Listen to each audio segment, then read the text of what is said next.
What God cannot do does not exist. My name is Becky. I'm testifying from Ghana, and then I've come to say thank you to God for what He has done for me. On 23rd September, I felt this heavy weight around my abdomen, so I decided to go to the hospital and check. I met with a GP, and he asked me to go have a scan, and then bring the results to him. So I did. I went, and then I returned with the results same day. He checked and he was like, no, this is not good. This is no good news. And that there's a huge cyst about 7.75 centimeters hanging on my tube. It is hanging on the tube, and the tube is connected to the ovary.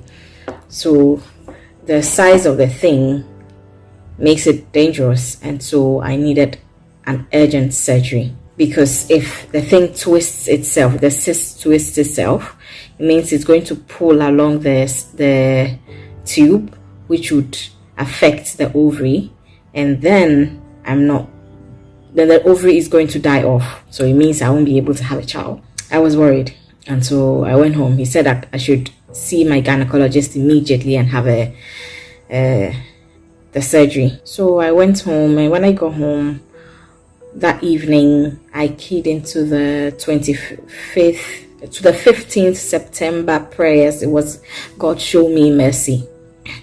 And so I prayed along, and I had to go see my gynecologist on the Sunday, which was 26th. So when I went to see him, he checked and he said, oh, well, it's there, yeah. And then the first scan shows that I had 5 fibroids growing in my womb as well. So the cyst with the fibroids. And so the GP advised that we should remove all so that it doesn't affect me. I said, no problem. I know where I am from, and so I'm not really bothered. Although I cried a bit, but I believed God, and I prayed. And so when I went to see the gynecologist, he said that yes, he did his own scan, and we could see the cyst that huge. We saw the fibroids too there.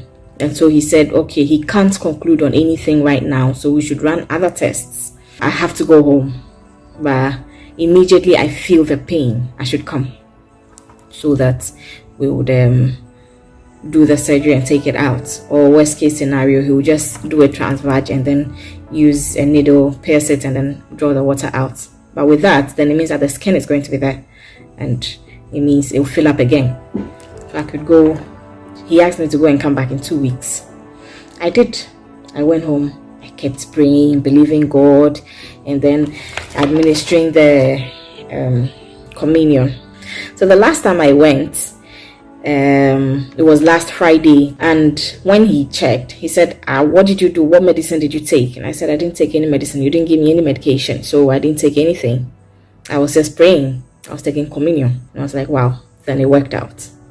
Your God has made you whole, because the cyst is gone. Look on the screen, there's nothing there. I was like, wow, it's no surprise. I believe it. Then I asked, okay, so what about the fibroids? Because we found 5 fibroids. We checked, and he checked and said, look at it, your womb is clean, there is nothing there. I said, but we found 5 fibroids. And he said, yes, we did, but they are not there. I don't know where they are gone to. I don't know where they are. They are not there. Maybe the same thing that cleared this one cleared the fibroids as well. I said, okay. I got up and I said, what did you do again? He asked again, what did you do? I said, what God cannot do does not exist. And he smiled and he said, well, your God has made you whole. I said, thank you. And I left him. That is how I've been rejoicing since Friday. And I said, let me come and say thank you to God, because he has done it. From you need an urgent surgery to it's not there, we can't find it. It is just a miracle, and I thank God. And truly, what God cannot do does not exist. I'm thanking God for what he has done for me, especially on my sister's life. My sister got married since 8 years ago. Now there's no childbearing, and she has been going from one hospital to the other. They will be diagnosing her fibroid, and she has been taking herbal drugs.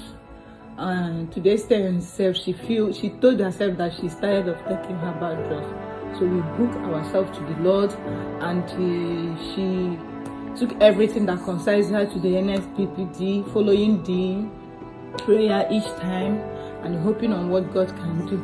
And we believe that whenever they are giving of these testimonies that is happening, we always thank God that, God, please, I'm committing my sister, that I believe that one day she's going to testify.